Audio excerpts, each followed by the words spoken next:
Okay, how y'all doing today? How y'all doing today? I am your favorite rapper's favorite rapper, the best film writer and director of St. Louis Facts, award-winning published author, activist, journalist, active business owner, Lacey G. Soldier Turner. And today we have a very special guest.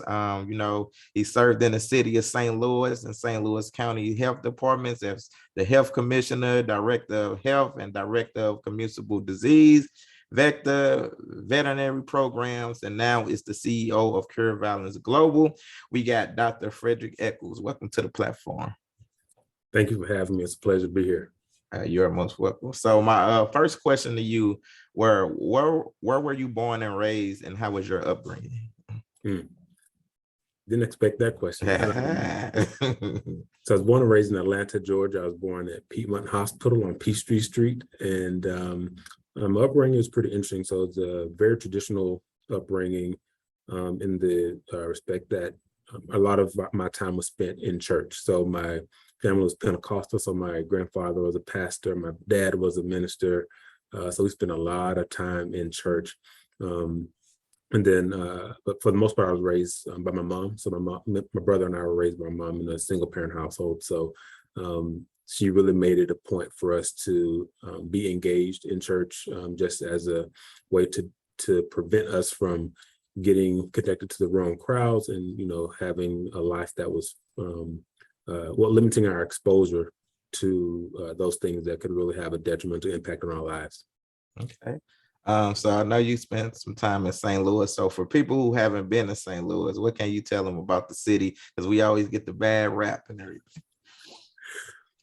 St. Louis. So St. Louis has a lot of great amenities. So, everything from, it depends on what you like. So if you're a runner like me, so you like going to Forest Park or even Tile Grove Park and running the trails, it's a great place for live music. So if you love live jazz, Jazz at the Bistro is an amazing spot. There's Joe's Cafe is an amazing spot. And then you also have the National Blues Museum. They have Howlin' Fridays every other Friday. So lots of great talent coming from St. Louis and from the St. Louis metropolitan area. Then there's a lot of other positive things happening. So we have the soccer stadium that's going up, or actually it's up now.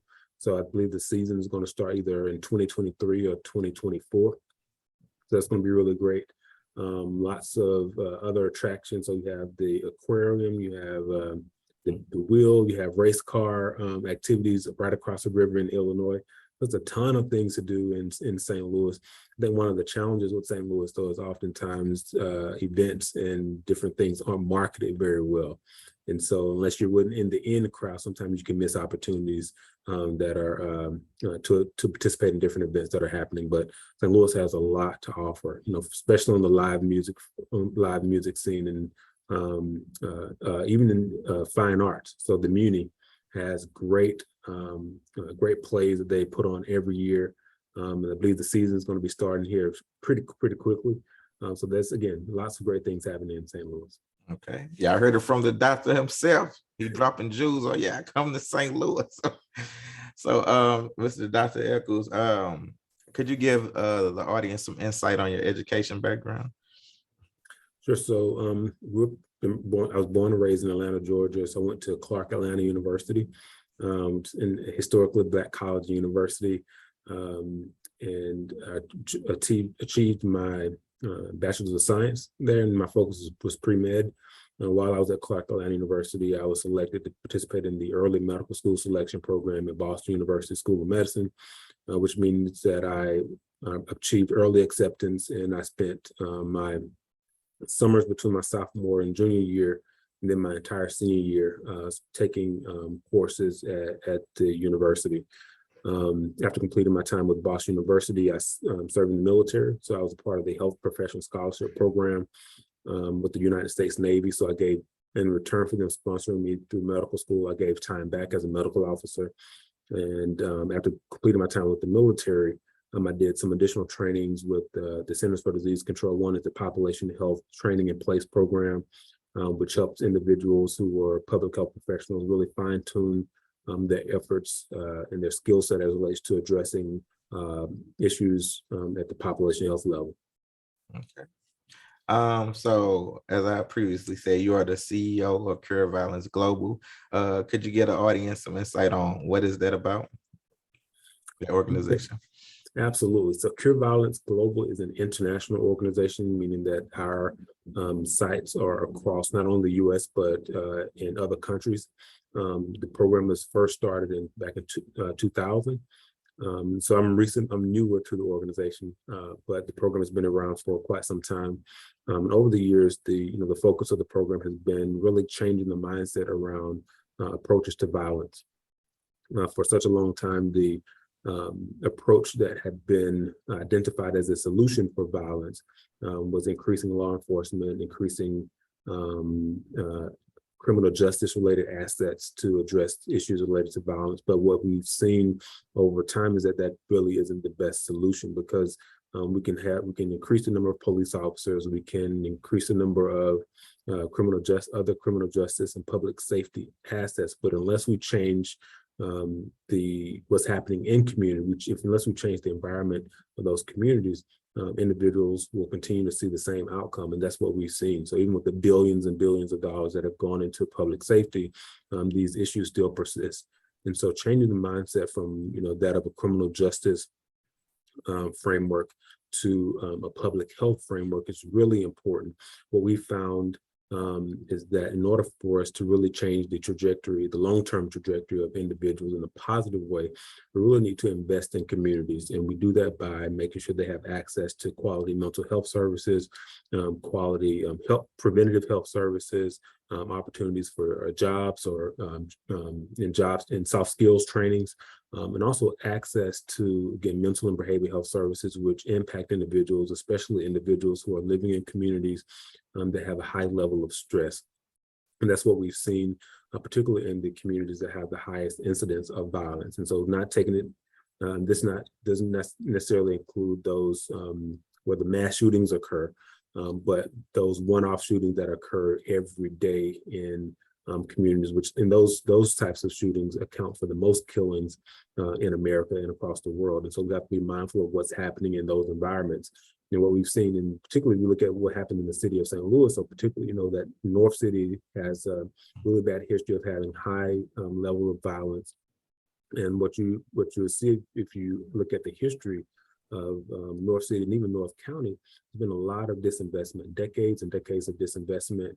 And so when you have communities that are essentially left to survive, I mean, that's exactly what they're going to do. They're fighting for survival without hope. And so when you have a community that seems hopeful, that feels hopeless, we shouldn't be surprised when we have these outcomes. And so we really need to do a better job of investing in those communities. And so the Cure Violence approach really helps us do that, but it also helps us stop the spread of violence. So we look at violence as a disease, not just, we don't necessarily attribute it to an individual or a particular population. So we do our very best to undo issues related to intersectionality, meaning that we are trying to break the systemic racism trends that have really impacted communities of color over time.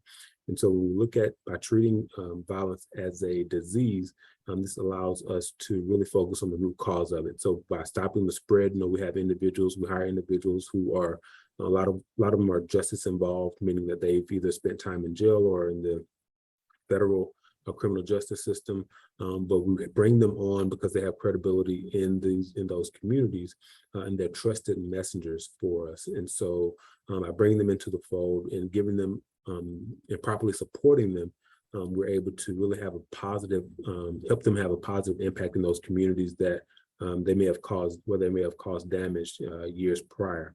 But when we bring them on, it was really important for me to make sure they were properly supported, because oftentimes we look at recidivism in the United States, right? And so recidivism meaning that individuals who are either convicted or indicted on a charge after they're released. And so the United States rate is 60%, right? And so we have to look at why that is. And so one of our mandates for individuals who we hire is to make sure that they have a livable wage, that they have access to mental and behavioral health services and comprehensive benefits, because unless we really change how we treat individuals, we shouldn't expect the recidivism rates to change. So we have to make sure that we remove the stigma associated with being just involved in the criminal justice system, and make sure so we can properly support them to reduce the recidivism rate, and we give them a true opportunity to thrive. So those individuals help us with interrupting violence, and then we also identify those individuals who are high risk for committing acts of violence. And oftentimes we think about an individual who is at highest risk for committing acts of violence. Oftentimes you'll think of, the first thing that may come to mind is someone who has committed an act of violence before, but that's not always the case. Oftentimes you go into these communities, people are just struggling to live. So things such as mortgage rental assistance, food security, gasoline with the inflation and the high gas prices, but also job opportunities are things that people struggle with. And so when people are fighting to survive, those individuals who are having extreme difficulty managing those day-to-day stressors can be high risk for committing an act of violence. So identify those individuals, and then we bring them in and we help, we provide them with case management services. Again, the goal here is to connect them to the resources that they need so we can prevent them from committing an act of violence. And the other group that we identify and we support are those victims of violence. So oftentimes you hear about retaliation that occur after an incident. And so what we do there is, work with the victim and their networks to de-escalate the situation, as well as prevent any retaliations. And then we do and then the third piece of what we do is the community engagement, because we want to change the social norms. We want to change how communities are thinking about violence. Again, for such a long time, violence has been deemed to be a public safety issue, a criminal justice issue, and it really is a public health issue. All right, Mr. Dr. Echols, well, you answer every single question I had for you. The interview is over. No. But now, staying along those lines, what can, like, it's a lot of, like you said, a lot of shootings that go on in our community. Like, it seems like every day wake up on the news, somebody got killed. I get texts to my phone all the time. What can the people in the community do to help also? So one of the things, the people in the community can do, if you know someone is at high risk for committing an act of violence, work with them, get them connected. And oftentimes it can be difficult if you don't know what resources are available. So one of the things that we need more people to do is to really begin having open discussions before something happens, right? So if you're struggling with the day-to-day stresses of life, find someone that you can talk to. Then oftentimes they may have access to information about resources that are available, so that you can get connected to the resources that you need. And in St. Louis is really interesting. One of the things that I've learned over the years is that there's a lot of resources. It's really a resource-rich area. But what we found is that those individuals who often need the resources the most are those who don't know about them. Mm-hmm. So if you know about resources, make sure you share them with your network. If there's free mental behavioral health resources available through in the city and the county. There's preventative health services. You have federally qualified health centers who provide quality health care to individuals who need it, especially those who are uninsured or underinsured. So there's lots and lots of resources available. And so for those who know about these resources, please share them with your network so that they can access them when they need them. Because oftentimes what we find too is people would have taken advantage of resources, but they didn't know about them. So share the information with your networks. And then for families, if you have guns, please store them safely. So yes. You have the fire departments, health departments have access to gun locks, free gun locks that you can receive. And so make sure your gun is not only stored away, but also make sure it's locked. What we continue to see time and time again is oftentimes youth or young people will get access to the gun because it wasn't properly stored. And then the end result of that can be, them shooting themselves, or them shooting another family member or friend that's in the household, and then shooting themselves because they can't deal with the harm that they just caused someone else. So please store your guns safely and locked. And so those are some simple things that people can do to really help change the trajectory of violence in their own neighborhood. Right. I saw you said somewhere, and I want you to elaborate more on this. You said crime is a medical crisis. Could you explain that? Yeah, so crime, violence is it's a public health crisis. So what we see is, people conduct activities based on what's happening in their environment. So we're all products of our environment, right? And so, like as I mentioned before, so if we're in an environment where we feel hopeless, there's no support, and we're just fighting to survive, but oftentimes we'll do whatever it takes to keep a roof over our head, put food in our mouths. So and oftentimes those activities aren't necessarily legal, so they can be criminal. And so in order for us to, again, address the root causes, that we really have to make sure we understand the history of violence in the community, but also understand from a system perspective, the history of systemic racism and its impact on those communities. Okay. What do you feel? Because we see this a lot has been going on. Well, it's been going on for years and years. What do you feel we can do about the police violence against the blacks in the community? Yeah, so I think one thing that we have to be mindful of is the history of the criminal justice system. And so we go back to the early days of this country. A lot of work was done to support white supremacy, which means that individuals who were enslaved, which is African Americans and other individuals, other groups, really didn't have a voice. And what was happening during those times was structures were being created and implemented to further disadvantage those groups. And so we think about the first version of police, which is essentially what we call the slave patrol.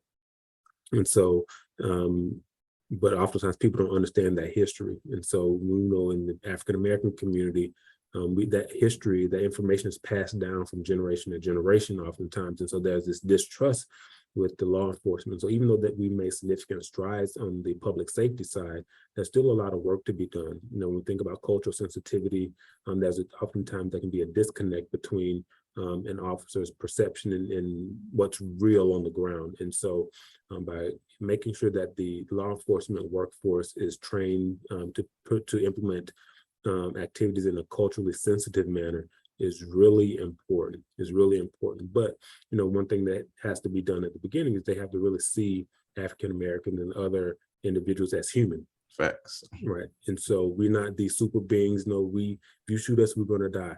Mm-hmm. Right? If you punch us, we're going to hurt, just like you. That's facts. And so we really have to be able to create an environment where people see those who don't look like them as still being human and worthy of life. Okay, real talk. So I saw that you was the director of many departments in the health field. What was that experience like through the height of COVID, when COVID hit during the pandemic, when people was dying left and right? Can you tell me about those experiences? Yeah, so that was very interesting. So when I started with the city of St. Louis, there was a little over 80 staff that were working in the health department. And so the health department had really suffered from disinvestment from the previous leadership. And so what happened was you had roughly 80 staff that were responsible for implementing over 20 public health programs for a population of 300,000. Not sufficient. Right. And so part of my goal was to create a better infrastructure and a better workforce so that the public health department in the city of St. Louis could really work to address issues more effectively and efficiently. And so, but then shortly after the start of my tenure, we had COVID-19. And so in January of 2020 is when I started meeting with system level partners to really plan for our first case, which was reported in March of 2020. And so we had started building infrastructure around that, but there was still a lot of work to be done. We even with COVID, we didn't want to lose sight, or I didn't want to lose sight of those other public health issues that were continuing to wreak havoc in our community. So, on top of COVID-19, you also had heart disease, diabetes, chronic lung disease, and all these other issues, and poverty, and all these other issues that were still having an impact on our community. So we couldn't lose sight of that. But one thing we had to do is really create an environment where we were able to obtain trust for community. Because with COVID, one of the things that I knew was going to be a challenge was getting people to comply with the mitigation measures that were needed to slow the spread of the virus in our community. But knowing that, the health department didn't have the greatest reputation, and it wasn't really seen as a trusted entity, I had to really create a communication plan and implement communication activities that would really shed a positive light on the health department and really show the community that we were there to help them over the long haul. It just wasn't for COVID. We really needed the community to know that me as a leader in that space in the city of St. Louis, I was dedicated to making sure that we were doing our very best to help them live a better quality of life over the long term, not just for during the pandemic. And so I think, we were able, I think we did a decent job getting messaging out and also engaging partners. So we really did an amazing job working with partners or creating partnerships in the public and the private sector to increase our reach and also to leverage resources, because there was a lack of resources initially. We didn't get the amount of federal funding that we thought we should have gotten to really implement the program and increase access to resources the way we needed it to at the beginning of the pandemic. But we did the very best that we could.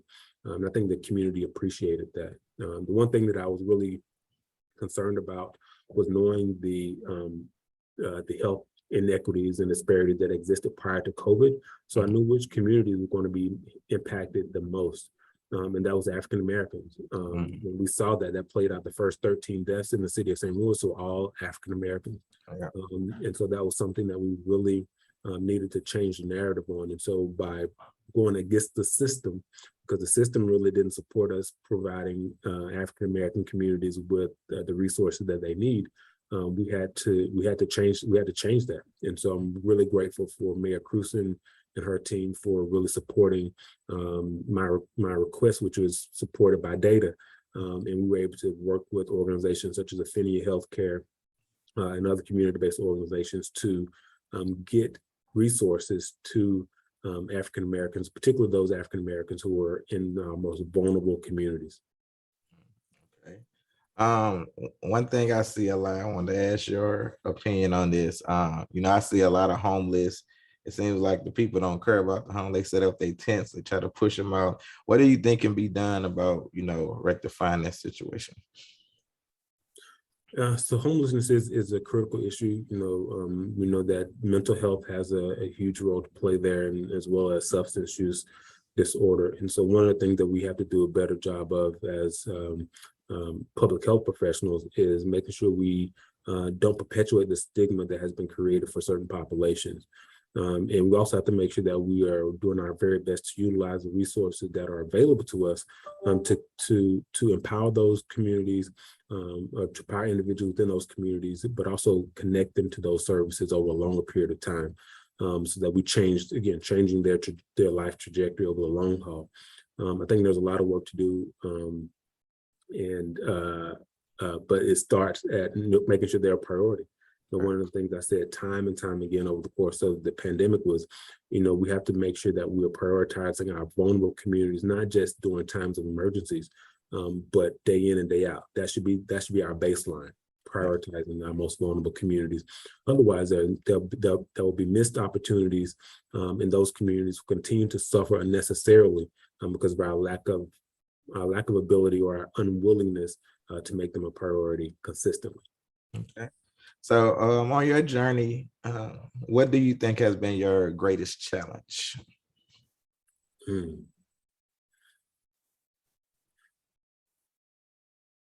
That's a great question. I'm thinking about this a little bit. I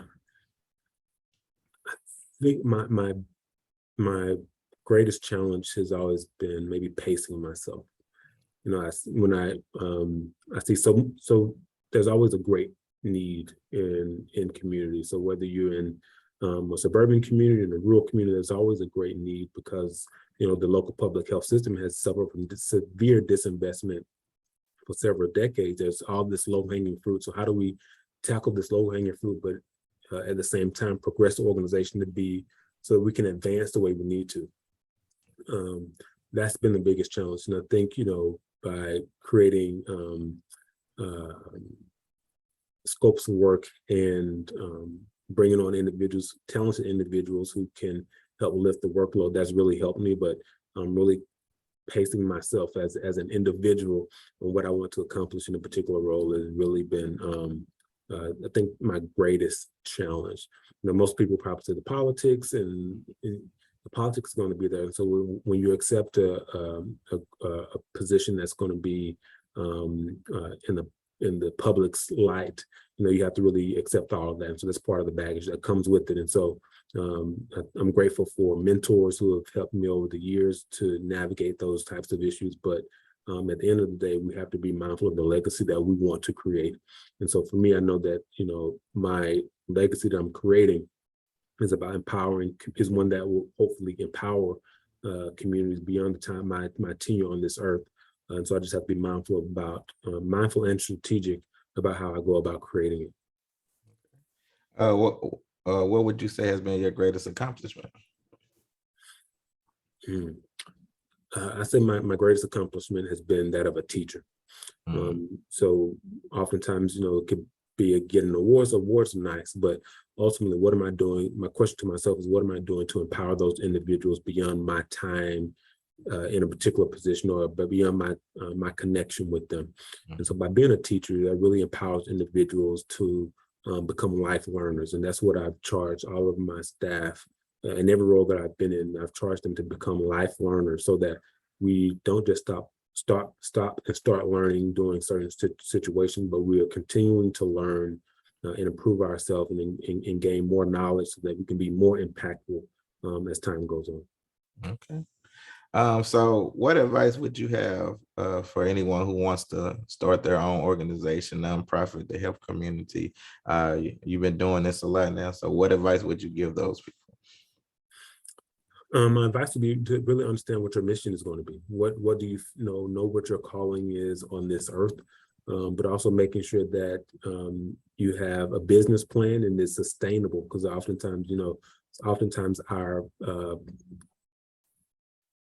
passion doesn't necessarily pay our bills, right? And so we also want to make sure that we're able to live a decent quality of life while we're also pursuing these other, while we're pursuing our passion.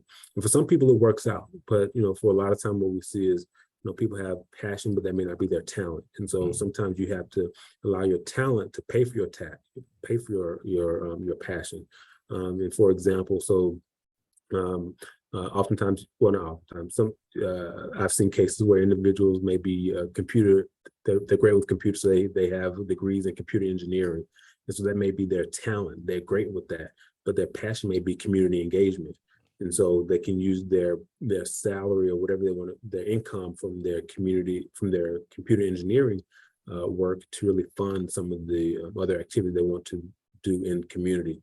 So we just have to be strategic about it. So again, understanding what your talents are and understanding what your passion is. And if your passion can't fund itself, don't be ashamed of to allow your talent, the income generated by your talent, to fund your passion. Okay. Do you have anything coming up that the people can be a part of, or that you want the people to know about?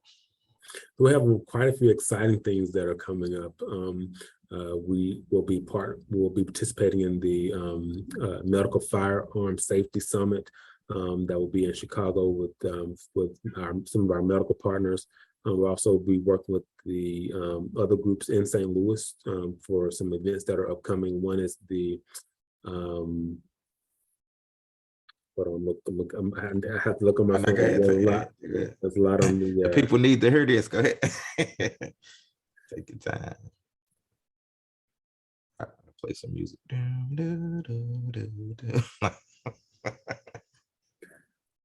Dr. Echols has been dropping some knowledge on us. Dropping them jewels. So one is the Ben and Kevin Day. And so this is be held on August 4th. It'll be in the city in St. Louis County, actually, in the Ferguson area.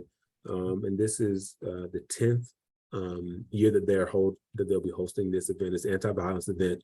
And so we're grateful to for Streets 1051 for hosting this event. And so we're going to be there providing public education materials and also be providing some presentation in the form of speaking. In addition to that, there's an event that'll be coming up with SLU University High School. So they're having an anti-violence summit, a scrimmage where our teams from across the region will be coming to the city of St. Louis to increase awareness around youth-related violence and the impact that it's having on communities around the St. Louis metropolitan area. I believe there's going to be a special game, and so I'll be present at that particular event. And so we'll be there providing, again, more information on the impact of violence on our youth. And then we have several events coming up in August. So one of those is going to be, I'll be speaking at the St. Paul AME Church in St. Louis for their 91st Ursha anniversary, and the focus is going to be on improving the health of our community. So yeah, quite a few things coming up, and so we're just excited to have a seat at the table. Again, our goal is to make sure we're empowering as many people as we possibly can, because we need everyone to play their role in helping us lift this critical work. Okay. How can the people get in contact with you if they want to reach out to you? Well, there are quite a few methods they can do that. So one, you can go to the Cure Violence Global website, which is www.cvg.org. Again, www.cvg.org. We have a submission tab that's on that website. So if you want to get in touch with us, you can do that. Get in touch with us that way. You can also email me directly. So my email address is Echols. So my first initial, last name, F is in Fredrick, Echols, ECHOLS @cvg.org. Okay. So my last question I always like to ask my guests before we get out of here: when it is all said and done and you are long gone from this earth, what is it that you want people to know about Dr. Fredrick Echols? The one thing that I want people to know about me is, I think it's simple. I want them to know that I was unapologetic about advocating for our most vulnerable population. Cool. Okay. Well, thank you, Dr. Fredrick Echols. I appreciate you giving me your time. I will let you know when we drop this, on the platform, and you dropped a lot of knowledge and a lot of jewels, and it looks like you're going to be doing a lot of great stuff in the community. So I appreciate you. And I appreciate you mentioning the jewel. So I'm a Alpha by Alpha man. And so we talk about the jewel that just rings, that just has a special meaning to me. So thank you. Okay, you're welcome. You have a good rest of the day. All right, you too. Thanks. All right. Bye-bye.